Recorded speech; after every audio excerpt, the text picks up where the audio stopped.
This is Portside Perspectives, exploring the yacht economy. Well, welcome everybody. And today I'm happy to be speaking with the founder and CEO of YATCO, Stephen J. Myers. Happy to have you on the podcast. It's really nice to meet you. Thanks, Jason. So first off, we'll just give you a bit of a background here. YATCO is one of the largest MLS listing services for yachts. I would say you're 50 billion plus in marketplace listings, over 5 billion annual sales through the system. Is that correct? Yes, through facilitated by the professional members, correct? Right. Yeah. So why don't you first tell us a little bit about who you are, how you got here, what got you into this industry, and how you even got here in the first place? I was landlocked in Pennsylvania, but I always had an affinity for the water, and so I grew up on the northeast part of the Chesapeake Bay and ended up sport fishing through college. Started scraping boat bottoms, and then worked for a boat rental company, and finally got into in the summers, and finally got into washing and detailing boats, and kind of ended up with the whole fleet in Ocean City, Maryland, at the White Marlin Marina. So I engaged a few roommates of mine, which happened to be a group of thetas from Penn State. And so I had the girls helping me watch and detail boats. And then I got into sport fishing. And from there, once I graduated, ended up studying abroad in Nice, France, and got my first professional position with Viking Yacht Company in Nice, France, ironically. From there, I ended up in put together a dealer network for them around the world. Delivered boats from Australia to Japan to Hong Kong, pretty much globally, and then got into the retail side in South Florida as a licensed yacht broker, and then ultimately became the dealer for the Ferretti Group, and with their Pershing and Riva yacht lines, became their #1 dealer in the world, and eventually sold to Marine Max, and I've been doing YATCO ever since. Okay, cool. And you're very focused only on YATCO right now. You're not brokering or selling boats directly. No. I serve on the board of a few associations in the yachting industry, but 100% laser focused on YATCO. And we've actually acquired a few other brands over the past few years. So there's 5 brands consolidated. So we've now expanded into charter and builder, as well as we've got 60,000 crew between our Triton brand and A Crew brand in Triton based in Fort Lauderdale and A Crew based in Palma de Mallorca, Spain. And then we've got a couple brands down in Australia with Boat Tech that build 500 boat dealer websites, and yachtandboat.com. Yeah, suppose I'm going to assume you're probably going to be going to the FLIBS here next week? I guess it starts on the 29th. Right now, right? I just got back from Cannes in Monaco, and going right into FLIBS. It's that time of year, where it's nonstop boat shows. Yeah, tons of fun, I'm sure. Yeah, good fun, but also a lot of work. Yeah. Okay, so can you tell me a little bit more about your company then, and just kind of for anybody who may or may not know, the details of what exactly yachtco.com is like. I did mention it's an MLS listing service, but is there more to it than that? I think what sets us apart from a lot of online marketplaces is that number one, we deal with professionals only. Number two, primarily, our primary market is the professional listings. So we can guarantee central listings. We can validate the data, ensure that it's one listing. A lot of marketplaces, you might see five boats listed by 5 different people at 5 different prices, called open listings.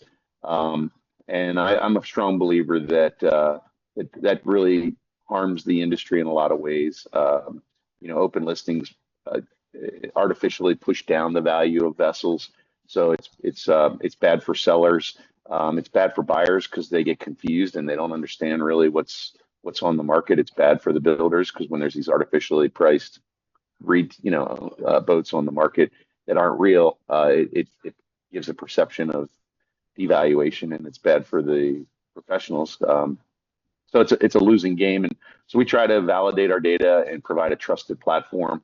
And then in our network, we're working with professional captains, professional crew. We're trying to help elevate the industry in that respect with our A Crew and Triton brands. And yeah. Well, would you say that's kind of what motivated you to start this company in the beginning, ultimately, or was there something else? I mean, there was a lot of fragmentation. I kind of started off, looking at the internet and how the web and digital marketing could help elevate the industry and take a cottage industry, so to speak, on the retail side and try to elevate it. And so we've introduced CRM tools integrated with website and email marketing and kind of tying it all together to, basically to promote efficiency, effectiveness, accuracy, and Right. validation. Well, so speaking of that sort of thing, then are you trying to keep up with technologies as much as possible? I'm assuming so, anyways, like utilizing some AI and other things like that. Yeah, I mean, right now our platform, will validate listings and it'll actually write listings with the data set that we have from 20 years of data. It will put it into multiple languages, 5, 6 different languages. Cool. It'll optimize for SEO on different platforms. So yeah, we're fully embracing AI. Right on. And what are you finding you're growing? Like, are you getting bigger? Is it kind of hitting a Yeah, I mean, plateau? we've actually grown 5x over the past 3 years. Some of that's with the acquisitions that we've done, and but we've been growing at about 45% organically, just within the YATCO platform. We've expanded to businesses and charter and builders. We're building an end-to-end charter solution for the professionals, as well as providing tools for consumers to make the process more efficient and seamless. Right. Would you ever consider, or if you maybe already have, adding other services in, like maintenance and cleaning and even crewing services, or is that already part of it that we just haven't talked about yet? Well, so on the cruise side, we're involved with the Triton is kind of an updated news. It's so we're basically providing technology and connectivity, and most of the services that we offer to date are targeted at the professionals. That being said, for 2026, we're rolling out, some more consumer friendly tools that embrace AI and also, provide that connectivity between the Right. captains, the builders, the Right. charter brokers, and the consumers. So there is potential then to expand in a number of different directions coming into the. Yeah, I mean, there always is in the digital world, but we're really kind of honing in on the services that we provide, Right. adding more value to that, and trying to make a better UI UX experience across the board. Cool. So So maybe you can give me an idea of, are there any specific challenges that you're running into right now in doing what you're doing? yeah, I mean, with AI, it's a moving target. There's things that are progressing so fast, Yeah. and also, it's got a little way to go. But when you're working with validated data, so we've introduced the YATCO journal, where in our first issue we interviewed 80 captains, professional captains from around the world, and so as we move forward, that's a validated set of data that is reliable, and so even within our own parameters, we can utilize AI to take that data and extract good facts and Right. good data sets as opposed to letting it run around the internet uh, Yeah. unsupervised, so to speak. So so just to be clear, I guess you're saying that your challenges is then trying to just keep up with the rapid changes and growth within AI itself and how quickly it's changing and I'm kind of Yeah, I mean, saying that correctly. yeah, yeah. I mean, I think it's a challenge for all of us, and the world is rapidly changing, and so we're trying to stay ahead of the curve and really ensure that the professionals in the industry, have a relevant role going forward, and can add value to the transactions across the board. Because our primary strength is crewed vessels, and so there's always going to be a place for the professionals in that, and we want to provide, you know, trust a trusted marketplace for services Right. and professionals, so that it's validated and you know, you can trust our marketplace. Right. So I guess here my next question is then to kind of shift things a little bit would be with everything that's kind of happening in the world right now, do you see any trends within the industry? I mean, you are in a position to kind of have a bit of a finger on the pulse of everything. I would assume being in the position in the business. Yeah, I mean, you running. know, a few of the trends are since COVID, there's been a number of new boat builder brands, particularly arising out of Europe. You know, at the Cannes Yacht Show over the last 2 years, you've seen, you know, an explosion of growth of new brands, particularly coming out of Italy, and also emerging markets like Turkey. Turkey's come a long way over the past 20 years, with some really good products coming out of Turkey as well. You know, of course, the Dutch and the Germans are still leaders and with top, you know, top-notch quality. But it's expanded, you know, to other markets, including Australia and even Yeah. Asia.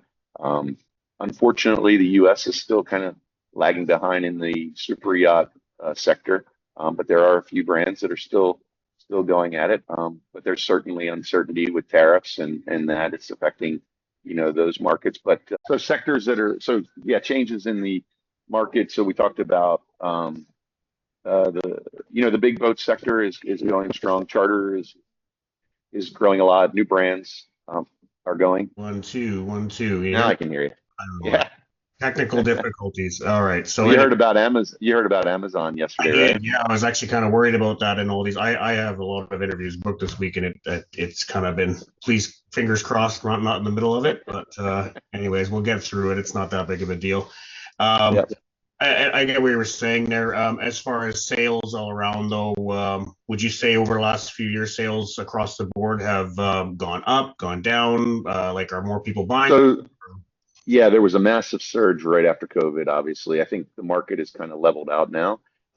So it's more of a stable market, not quite red hot or white hot, but a little bit Mhm. more balanced. Yeah, it's definitely stabilized, and you know, the higher end of the market is remaining strong with, you know, new builds for super yachts out several years. Um, you know, and I think that'll continue. Hard to say where the smaller boat market's going to go. I think, you know, it's just going to see, you know, it'll depend on how the tariff situation Yeah. unfolds and a lot of other factors in the economy. There's a lot of uncertainty all the way around. You've been in the game for quite some time now, from what I've read about you, and I mean, maybe you've seen a shift in changing with the internet and the way things have created a lot more millionaires and even billionaires across the world with so many more opportunities online. Would you say that that's contributed to higher boat sales, or have you seen a bit of a trend in that, or any kind of Yeah, I mean, on that? obviously in the super yacht sector, you know, you've had some major builds taking place from Silicon Valley pioneers and kind of leading the way. I'd say there's also a lot of focus in the super yacht sector these days on sustainability and environmental, trying to utilize yachts as a way to break through with new technologies in the green sector, which is pretty Mhm. exciting. And I think the yachting industry and the boating industry oftentimes gets a bad, it doesn't get the uh,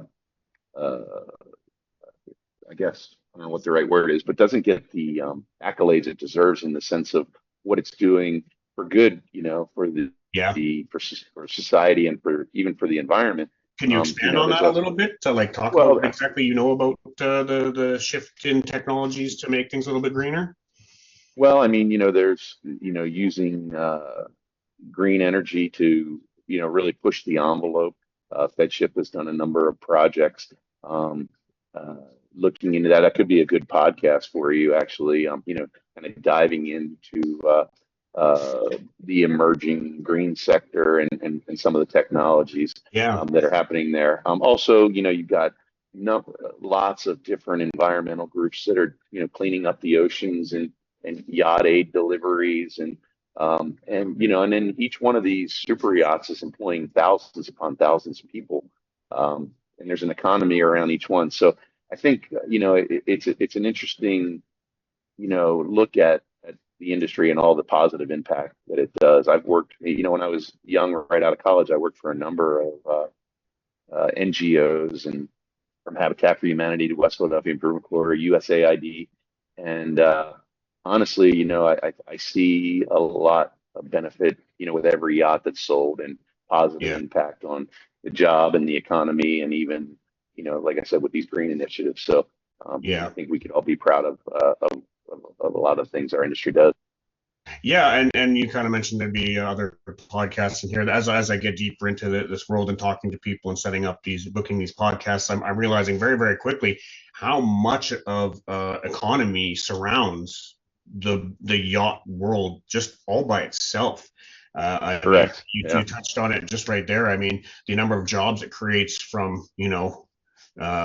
janitorial I mean, services at the bottom end to the, people that are making millions of dollars selling the things to the maintenance of them. I mean, it's actually kind of blowing my mind. I never really got that deep into it until I started doing this podcast. Yeah, So I've lived in Florida for the last 20 some years, and they for years they were always talking about the citrus industry or the sugar industry, but the yachting industry, the boating industry in Florida dwarfs those, but yet it doesn't really get the press attention it deserves. right, So I think right, it's something as an industry that we're trying to do, and we're taking some initiatives at YATCO with even with our journal, where we're really kind of telling the human story behind yachting, and from the captains and the crew's perspective to the builders and brokers, and the whole end-to-end system of yachting, which yourself as a former underwater welder, to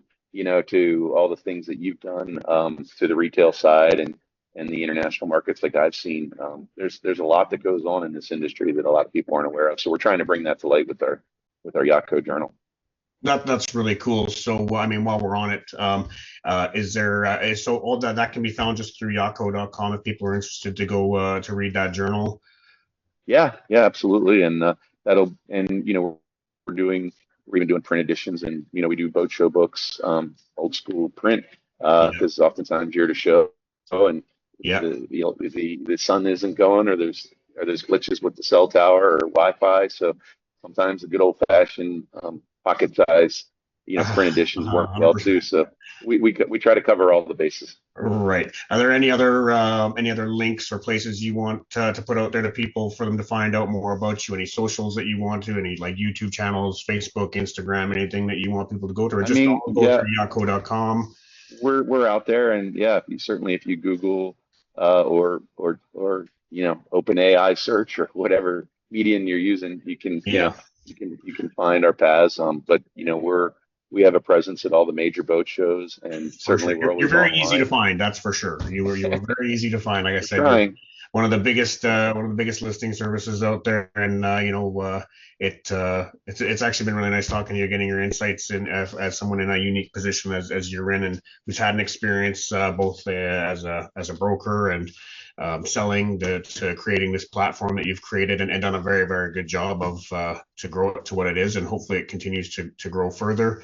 Um, Anything else that you wanted to talk about and bring up before we start wrapping this up at all? Or No, I would say what you're doing is fantastic, and I think it's great to have a platform like you're doing, in a podcast where you can bring different perspectives of the industry, with your very experienced background, and connecting the worlds from digital marketing to the tradesmen. I think it's a fantastic initiative you're taking, and I look forward to following you on a regular basis. well, I appreciate it. I hope it's going to be a whole lot of fun. Like I said, it is new, and I'm actually really happy that I got you to be the first one on here. It's been really good talking with you, and um, I guess maybe just one last question. What would be your favorite place to go on a cruise on one of your favorite your yachts? I'm sure you've probably either got one or got a couple. Well, I mean, Clarify. I did an amazing trip from Antibes down the coast of Italy 20 years ago, delivering three Vikings from the we went to the Genoa, Italy boat show, and then worked our way over to Athens through the Corinth Canal. So that was quite an amazing experience, just going through the Corinth Canal, which is very old and just quite an experience. But anytime I'm out on the water, anywhere in the world that I am on any size boat, I love it, and so I can't say that there's just one place that I'd like to go. The more the better. But I hear you. Yeah, I get it. Sometimes those roads less traveled are pretty pretty awesome. Yeah. And of course, annually getting over to the Exumas in the Bahamas, being a Floridian, is a great experience. But there's just so many places to go. It's hard to narrow it down. That's cool. I appreciate you did come up with one at least anyways, and maybe I'll try and check it out one day myself. Stephen, it was very nice to meet you. Thank you for spending time with me here and taking time out of your, I'm sure you're very, very busy day, especially coming up to the Flibs boat show here next week. I'm sure you got a lot going on, but I appreciate it. It's been a pleasure, and thanks for having me.